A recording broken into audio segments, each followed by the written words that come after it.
नमस्कार दोस्तों, स्वागत है आप सबका आपके अपने YouTube चैनल मनप्स स्टोरीज पर। चलिए दोस्तों, कहानी शुरू करते हैं। मीरा देवी ने मामा के घर से आए पोते अजय से पूछा, क्या लाया मामा के घर से? दादी, 3 एक जैसी कारें, एक सुमित भैया के लिए, एक बुलबुल के लिए और एक मेरे लिए। मीरा देवी की आंखें नम हो गई क्योंकि भूतकाल में की गई गलतियां उनकी आंखों के आगे आ गई। मीरा देवी के 2 बेटे शैलेश और विकास, एक बेटी श्वेता थी। शैलेश की शादी एक मध्यम वर्गीय परिवार की लड़की रश्मि से हुई, जबकि विकास ने अपने ही ऑफिस में कार्यरत सपना से प्रेम विवाह किया। सपना को कमाने के साथ साथ मायके से भी बहुत कुछ आता था, जिसका हर्जाना रश्मि को भुगतना पड़ता था। मीरा देवी दोनों बहुओं के मायके से आए सामान नेग की सदैव तुलना करती रहती। सपना घर नहीं रहती तो उसे अंदाजा भी नहीं था कि रश्मि को कितना कुछ सुनना पड़ता। देवरानी जेठानी में ईर्ष्या के बीज बोने वाली खुद मीरा देवी थी।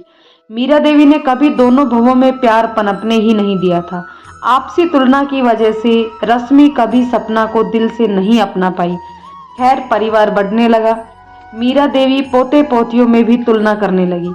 फिर बच्चे तो कोमल हृदय वाली कच्ची मिट्टी की भांति जिस स्वरूप में ढाला जाए वैसे ही हो जाते हैं। एक दिन सपना का बेटा अजय हेलीकॉप्टर से खेल रहा था। रश्मि के बेटे सुमित ने जैसे ही कौतूहलवश उस खिलौने को छूने की कोशिश की, सुमित भैया आप दूर हटो, ये हेलीकॉप्टर मेरे मामा कनाडा से लाए हैं।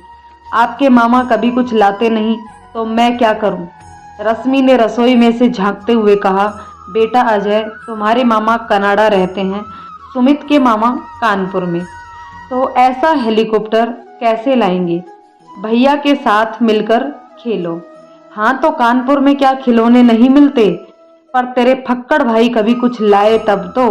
मीरा देवी के शब्द रश्मि का सीना छलनी कर गए। यहाँ कुछ हद तक गलती सपना की भी थी। सास से मिले प्यार और सपोर्ट में अंधे होकर उसने कभी मीरा देवी को गलती का एहसास नहीं कराया था।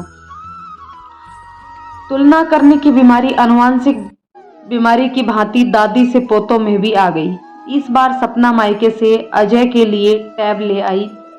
घर में तो क्या, पूरे मोहल्ले में किसी के बच्चे के पास अपना टैब नहीं था। जहां मीरा देवी मोहल्ले के में छोटे बहू के मायके से मिलने वाले सामानों को लेकर आकड़ती थी, वहीं अजय भी अपना टैब दिखा सबको नीचा दिखाता रहता। अब सुमित को हाथ भी नहीं लगाने देना। वो बोलेगा तो भी मत दिखाना, कहीं जलन के मारे खराब ना कर दे। मीरा देवी अजय को पट्टी पढ़ा रही थी। रश्मि सिर्फ मन ही मन कूदने के अलावा क्या कर सकती थी? सुमित ने भी मन मारना सीख लिया था।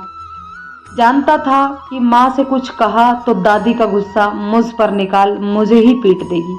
समय बीतता रहा। ये तुलना कर दिखावा करने का बीज बढ़ते बढ़ते पौधा बनने लगा। मीरा देवी की बेटी श्वेता का मायके आना हुआ। रश्मि के चेहरे की उदासी से श्वेता ने भाप लिया कि कुछ गड़बड़ तो है। श्वेता की बेटी बुलबुल तो सुमित के साथ खेलना पसंद था। सुमित उसे बहुत दुलार देता, जबकि अजय को अपनी ऐंठ रहती। वो अपने खिलौने बुलबुल को छूने तक नहीं देता। एक दिन अजय स्कूल से आया तो देखा कि बुलबुल उसके टैब से खेल रही थी। अजय गुस्से में आग बबूला हो गया। उसने अपना बैग फेंका और बुलबुल से टैब खींचकर उसे पीछे धकेल दिया। बुलबुल रोने लगी। क्या हुआ भैया? अगर मैंने कुछ देर आपके टैब से खेल लिया तो? ये मेरे मामा ने दिया है। तुम्हें ऐसा टैब चाहिए तो जाओ अपने मामा से लाओ। ठीक है, आने दो मेरे विकास मामा को, मैं उन्हीं से ले लूँगी। मेरे पापा क्यों दिलाएंगे? जाकर अपने मामा से लो। मेरे पापा सुमित भैया और तुमको कुछ क्यों दिलाएंगे? वो तो मेरे पापा हैं। मीरा देवी अजय और बुलबुल के झगड़े को देखकर शर्मिंदगी से पानी पानी हो गई। श्वेता ने रोती हुई बुलबुल को सीने से लगाया।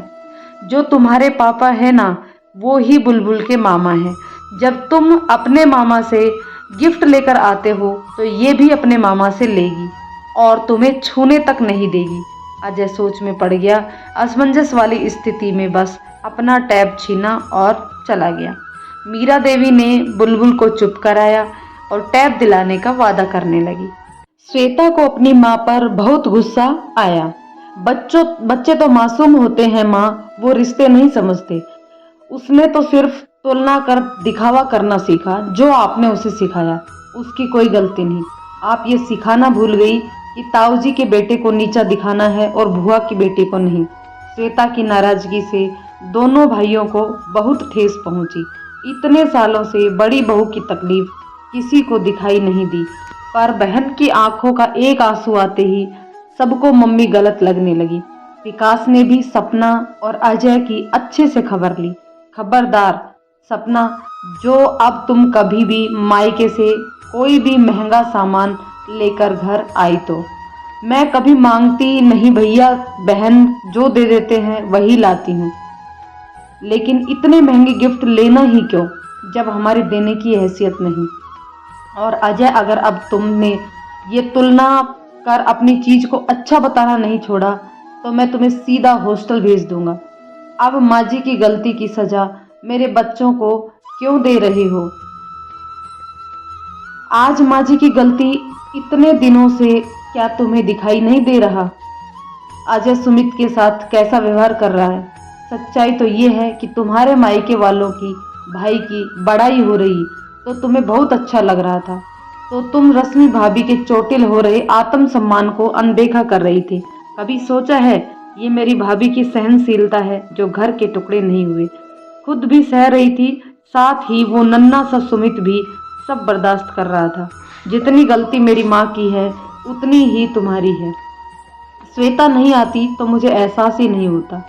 आज ही हम दोनों भाभी से और अजय सुमित से माफ़ी मांगेंगे।